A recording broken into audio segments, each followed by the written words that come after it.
안녕하세요. 오종혁 국어선생님입니다. 자, 오늘은 문법 수식어, 관형사와 부사, 그 다음에 독립어, 감탄사에 대해서 공부를 하겠습니다. 자, 수식어인 이 관형사, 부사는요, 말 그대로 그 뒤에 오는 단어를 수식하는 겁니다. 이 수식이라는 거는 꾸며준다는 거죠. 그래서 의미를 한정하게 쓰이는 그런 단어라는 거를 먼저 염두에 두시는 게 좋겠죠. 그렇죠? 그리고 형태가 불변한다. 그러니까 이제 불변어죠. 자, 그러면 이제 관형사에 대해서 한번 시작해 볼까요?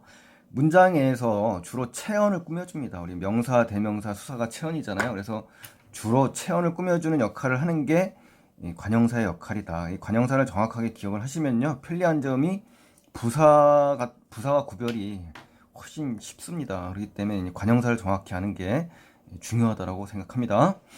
그래서 체언 앞에 놓여서 그 뜻을 어떠한 방식으로 이제 좀 더 분명하고 확실하게 이렇게 한정해서 수식하게 되는 거죠. 아셨죠? 예. 그래서 문장 안에서 관형어 역할을 하죠. 그렇죠? 그러니까 관형어로만 이제 쓰인다는 거, 요거에 이제 주목을 하셔야 돼요. 관형사는 관형어로만 쓰인다는 거. 그리고 어형이 단어의 그 형태가 고정되어 있어요. 그래서 절대 변하지 않는다라는 거. 그 다음에 세 번째 특징으로는 시제라든가 높임의 구별이 없습니다. 관형사는요. 그래서 조사와도 역시 결합할 수가 없다. 물론 어미와도 결합할 수가 없습니다. 그 다음에 이제 띄어쓰기를 합니다. 그렇죠? 띄어쓰기 당연히 단어와 단어는 띄어쓰기가 원칙이잖아요. 그렇죠? 조사만 빼고 그 사이에 다른 말이 들어갈 수는 있다. 그렇죠? 띄어쓰기를 하되 다른 단어가 들어갈 수 있다는 거죠. 예를 들어서 뭐 새 관형사죠. 건물 체언이죠. 명사.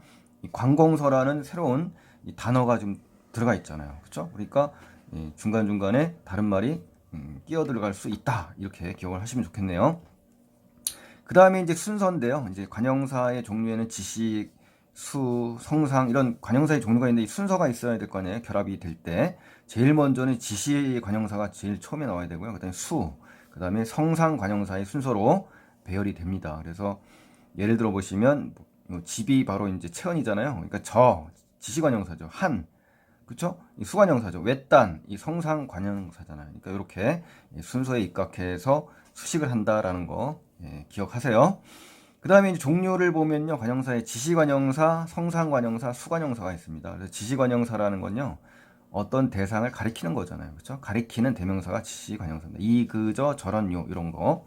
성상관형사는 우리 성상 앞 시간에도 배웠습니다만 성상이라는 것은 성질이나 상태를 합한 말이잖아요. 그러니까 이 성질이나 상태를 꾸며주는 관형사가 성상 관형사입니다. 뭐 새, 헌, 첫, 온갖 뭐 이런 것들 있죠. 근데 수관형사는 이제 수량이나 순서라는 수개념을 나타내는 관형사입니다. 그래서 한두, 다섯 이렇게 해서 근데 이제 주의하실 점은 이제 수사랑 구별을 하셔야 됩니다. 이 수사는 체언이에요. 그래서 관형사는 이 수관형사는 관형사입니다. 그래서 이 조사가 있느냐의 여부에 따라서 구별을 반드시 하셔야 됩니다. 자, 이제 부사입니다. 이제 부사는 뭐냐면요. 이 문장에서 주로 용언이나 문장 전체를 꾸며줍니다. 아셨죠? 그래서 주된 기능은 이제 역시 용언을 한정하는 거지만 그 밖에도 폭넓은 수식 기능을 가지고 있어서 아주 그 무궁무진한 다양하게 막 수식하고 있기 때문에 관형사를 좀 더 확실하게 알고 나서 부사를 견주는 것이 훨씬 더 효율성이 있습니다. 두 번째는 이제 활용하지 못하죠, 당연히. 시제와 높임을 표시하지 못합니다, 이것도. 또 관형사에 비해 쓰이는 자리가요, 비교적 굉장히 자유롭습니다. 그렇기 때문에 관형사를 더욱더 비교해서 구분을 하셔야 됩니다. 아셨죠? 예. 또 예를 들면 참 그 친구는 예쁘다 모를 때 이 참이라는 이 부사잖아요. 예. 그래서 그 친구는 예쁘다 이렇게 하면서 아주 비교적 자유롭게 자리가 어떻습니까? 예쁘다라는 걸 꾸밀 때 비교적 자유롭죠. 그렇죠? 바로 앞에서 안 꾸며도 되니까. 또 격조사를 취하는 일은 없어요. 그렇죠? 당연히 격조사를 취하는 일은 없지만 보조사를 취할 수는 있다. 이렇게 이야기를 할 수가 있네요. 그래서 너무라는 부사에 도라는 어떻습니까? 보조사가 이제 들어간 거죠. 빨리라는 부사에 도, 많이만 이렇게 해서 그렇죠? 밑줄 친 것들은 전부 보조사예요.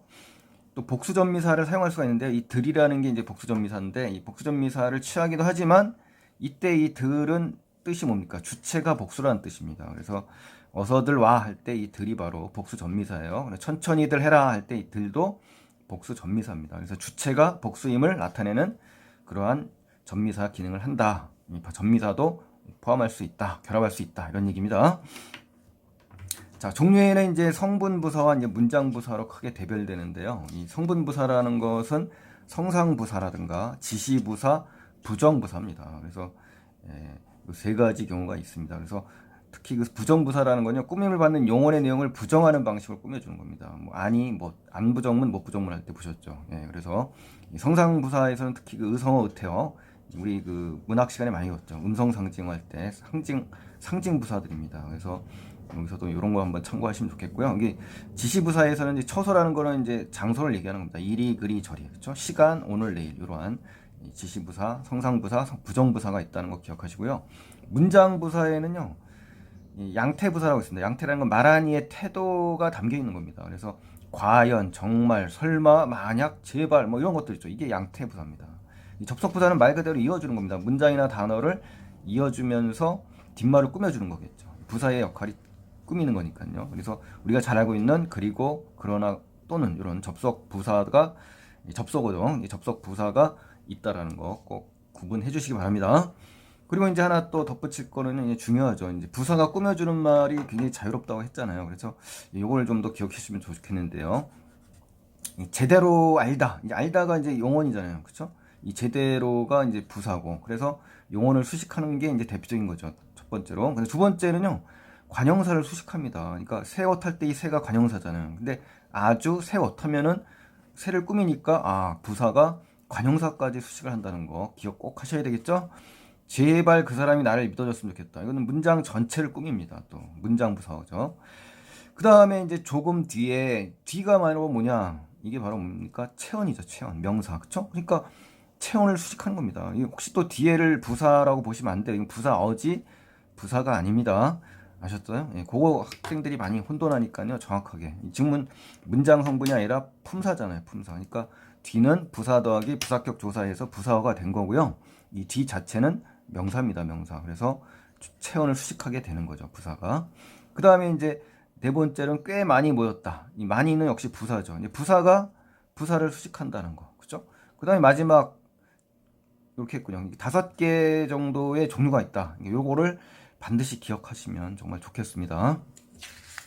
자, 그 다음에 이제 독립언 감탄사에 대해서 이제 공부를 하겠습니다. 이 감탄사는 뭐 학생들이 어려워하진 않는데요. 그래도 한번 정리를 해보세요.